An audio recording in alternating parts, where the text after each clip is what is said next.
আজকের বিভিন্ন পত্রিকায় জাতীয় শহীদ সেনা দিবসের অনুষ্ঠানে সেনাপ্রধানের বক্তব্য ও অন্তর্বর্তী সরকারের উপদেষ্টা নাহিদ ইসলামের পদত্যাগের খবর প্রাধান্য পেয়েছে।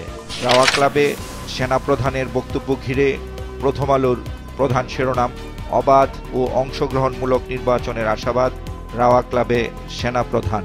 তার বক্তব্যের উদ্ধৃতি দিয়ে বলা হয়, নিজেরা কাদা ছোড়াছুড়ি, মারামারি, কাটাকাটি করলে দেশ ও জাতির স্বাধীনতা সার্বভৌমত্ব বিপন্ন হবে। দ্বিতীয় প্রধান শিরোনাম, রাজনীতি, নতুন দলের দায়িত্ব নিতে সরকার ছাড়লেন নাহিদ। এতে বলা হয়, শুক্রবার নতুন দলের ঘোষণা আসবে, আর এই দলের আহ্বায়ক হচ্ছেন নাহিদ, সদস্য সচিব আখতার হোসেন। নতুন এই দলটি বড় জমায়েতের প্রস্তুতি নিচ্ছে। নাসির উদ্দিন পাটোয়ারির জন্য একটি পদ সৃষ্টির কথা ভাবা হচ্ছে। নির্বাচন নিয়ে বিএনপির পরিকল্পনা ঘিরে প্রকাশিত খবরের শিরোনাম, জাতীয় নির্বাচনমুখী যাত্রা শুরু হচ্ছে বিএনপির, কাল বর্ধিত সভা। খবরটিতে বলা হয়, বর্ধিত সভায় ৩,৫০০ নেতাকে আমন্ত্রণ জানানো হয়েছে, আর এ সভা থেকেই বিএনপির নির্বাচনমুখী যাত্রা শুরু হবে। জাতীয় নির্বাচনকে মুখ্য করেই পরবর্তী কর্মসূচি ঠিক করা হবে। স্থানীয় নির্বাচনের দাবিকে খুব একটা গুরুত্ব দেবে না দলটি। দেশের আইন শৃঙ্খলা পরিস্থিতি নিয়ে প্রকাশিত খবরের শিরোনাম, পরিস্থিতি নিয়ন্ত্রণে আনার চেষ্টা চলছে, আইন শৃঙ্খলা নিয়ে মধ্যরাতে ব্রিফিং। আন্তর্জাতিক নারী দিবসকে সামনে রেখে শেষ পাতায় প্রকাশিত খবরের শিরোনাম, নারীর অর্জন টিকিয়ে রাখতে হলে নিরাপত্তা জরুরি, গোল টেবিল বৈঠক। সমকালের প্রধান শিরোনাম, শেষ সময়েও নতুন দলের নেতৃত্বে টানাপোড়েন, উপদেষ্টা পদ ছাড়লেন নাহিদ। প্রতিবেদনটিতে বলা হয়, নতুন দলের নাম এখনো গোপন রাখা হয়েছে। বড় জমায়েতের মাধ্যমে দেখানো হবে রাজপথের শক্তি, আর ছাত্র সংগঠন আসছে আজ, নেতৃত্ব চূড়ান্ত। খবরটিতে নাহিদ ইসলামের উদ্ধৃতি দিয়ে বলা হয়, সরকারে থাকার চেয়ে রাজপথে তার ভূমিকা বেশি হবে।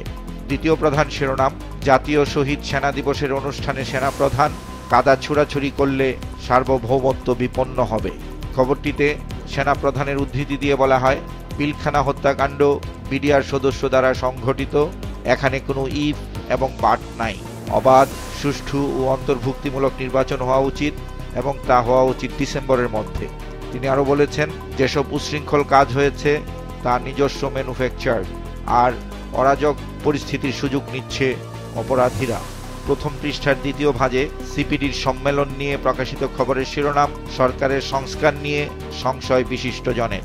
অধ্যাপক রেহমান সুবহানের উদ্ধৃতি দিয়ে বলা হয়, সংস্কারের সুপারিশগুলোর কোনটা বাস্তবায়ন হয়েছে, সময় এসেছে সরকারকে জিজ্ঞেস করার। আর ডক্টর ইফতেখারুজ্জামানের কথায় বলা হয়, দখলবাজি, মামলা ও জামিন বাণিজ্যে বৈষম্য বিরোধীদের অনেকেই আকৃষ্ট হয়েছে। আইন শৃঙ্খলা পরিস্থিতি নিয়ে প্রকাশিত খবরের শিরোনাম, টাঙ্গাইলে শিক্ষা সফরের 4 বাসে ডাকাতি, উত্তরায় 2 জনকে বেঁধে ঝুলিয়ে রাখল জনতা, টঙ্গীতে ছিনতাইকারী সন্দেহে পিটিয়ে হত্যা, আর কেরানীগঞ্জের ছুরিকাঘাতে এক নারী নিহত। এর পাশাপাশি প্রকাশিত খবরের শিরোনাম, রাজধানীতে 24 ঘন্টায় পুলিশের 500 দলের টহল। শেষ পৃষ্ঠায় প্রকাশনার হালচাল নিয়ে প্রকাশিত খবরের শিরোনাম, বই প্রকাশে জোয়ার, মানের বেলায় ভাটা। যুগান্তরের প্রধান শিরোনাম, দায়িত্ব নিচ্ছেন তরুণদের নতুন দলের। এতে বলা হয়, পদত্যাগের পর উপদেষ্টা বলেছেন, গণ অভ্যুত্থানের প্রতিশ্রুতি বাস্তবায়নে মাঠে থেকে কাজ করবেন তিনি, আর নতুন দলটির ঘোষণা হবে শুক্রবার।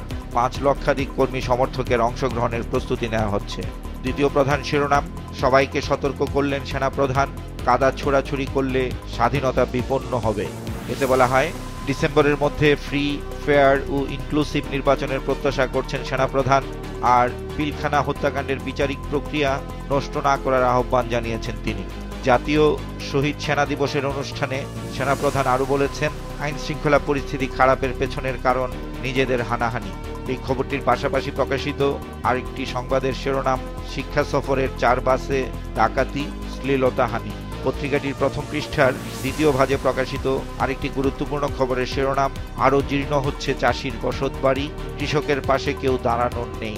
কুমিল্লায় দ্বিবার্ষিক সম্মেলনে বিএনপির ভারপ্রাপ্ত চেয়ারম্যান তারেক রহমানের উদ্ধৃতি দিয়ে প্রকাশিত খবরের শিরোনাম, সরকারের কিছু বক্তব্যে অস্থিরতা তৈরি হচ্ছে। এতে বলা হয়, বিএনপি জনগণের শাসনে বিশ্বাস করে বলেই নির্বাচন চায়। কালের কণ্ঠে লাল কালিতে প্রকাশিত প্রধান শিরোনাম, শহীদ সেনা দিবসে সেনাপ্রধানের সতর্কবার্তা, কাদা ছুড়াছুড়ি সার্বভৌমত্বের হুমকি। এর পাশাপাশি প্রধান উপদেষ্টার বক্তব্য ঘিরে প্রকাশিত খবরের শিরোনাম, পিলখানা হত্যাকাণ্ডের বিচার নিশ্চিত করতে দেশ দায়বদ্ধ। পদত্যাগের পর উপদেষ্টা নাহিদ ইসলামের বক্তব্য ঘিরে প্রকাশিত খবরের শিরোনাম, সরকারের দায়িত্বের চেয়ে মাঠে থাকা গুরুত্বপূর্ণ। বাজেট নিয়ে পত্রিকাটির শেষ পৃষ্ঠায় প্রকাশিত খবরের শিরোনাম, আসছে সংস্কারমুখী বাজেট। এতে বলা হয়, এই বাজেটের আকার হতে পারে 8,30,000 কোটি টাকা। 4 বিষয়ে থাকবে বিশেষ গুরুত্ব, আর মূল্যস্ফীতি কমিয়ে আনাই বাজেটের মূল লক্ষ্য। বাংলাদেশ প্রতিদিনের প্রধান শিরোনাম, সতর্ক করলেন সেনাপ্রধান। তার উদ্ধৃতি দিয়ে খবরটিতে বলা হয়, কাদা ছোড়াছুড়ি বন্ধ না করলে স্বাধীনতা বিপন্ন হবে। পুলিশ সদস্যরা কাজ করছে না, অনেকের বিরুদ্ধে মামলা, অনেকে জেলে। RAB, BGB, DGFI, NSI panic, আর সেনাবাহিনীর প্রতি আক্রমণ না করার অনুরোধ জানান তিনি। দ্বিতীয় প্রধান শিরোনাম, সারা দেশে সাঁড়াশি অভিযান, জিরো টলারেন্সে আইন শৃঙ্খলা বাহিনী, পরিস্থিতি উন্নতিতে নয় সিদ্ধান্ত। কুমিল্লায় বিএনপির সম্মেলনে দেয়া তারেক রহমানের বক্তব্যের উদ্ধৃতি দিয়ে প্রকাশিত খবরের শিরোনাম, নির্বাচন বিলম্ব হলে কাদের সুবিধা, তারেক রহমান। খবরটিতে বিএনপির ভারপ্রাপ্ত চেয়ারম্যানের উদ্ধৃতি দিয়ে বলা হয়, তারা যেহেতু ভোটের রাজনীতি বিশ্বাস করেন, স্বাভাবিকভাবেই তারা নির্বাচন চাইবেন, আর জনগণের কাছে ভোট চাওয়া একটা স্বাভাবিক ব্যাপার। তবে তিনি প্রশ্ন রেখে বলেন, বাংলাদেশে এই মুহূর্তে যদি নির্বাচন বিলম্বিত হয় তাহলে কারা সুবিধা পাবেন, কাদের স্বার্থ উদ্ধার হবে।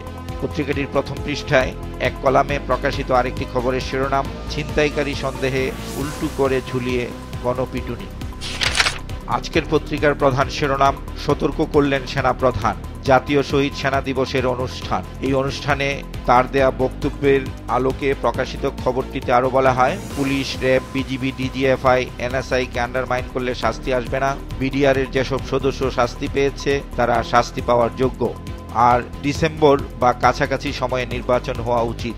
রাজনীতি নিয়ে দ্বিতীয় প্রধান শিরোনাম, রাজনৈতিক পক্ষগুলোর বিবাদে জনপ্রত্যাশা পূরণ নিয়ে সংশয়। বিশেষ এই প্রতিবেদনটিতে বলা হয়, সংবিধান সহ রাষ্ট্র ব্যবস্থার সংস্কার কিভাবে হবে তা নিয়ে তীব্র মতভেদ দেখা দিয়েছে, আর সরকারে থেকে নতুন দল গঠন নিয়ে হুঁশিয়ারি বিএনপির। এর পাশাপাশি বিএনপির ভারপ্রাপ্ত চেয়ারম্যান তারেক রহমানের উদ্ধৃতি দিয়ে প্রকাশিত খবরের শিরোনাম, আমরা কোনো অস্থিরতা দেখতে চাই না, তারেক। পত্রিকাটির প্রথম পৃষ্ঠায় পুলিশ নিয়ে প্রকাশিত খবরের শিরোনাম, পুলিশের পদস্থ 82 কর্মকর্তা ওএসডি। এতে বলা হয়, ওএসডি করা কর্মকর্তাদের মধ্যে রয়েছেন 1 অতিরিক্ত আইজিপি, 13 ডিআইজি, 49 অতিরিক্ত ডিআইজি ও 19 জন এসপি।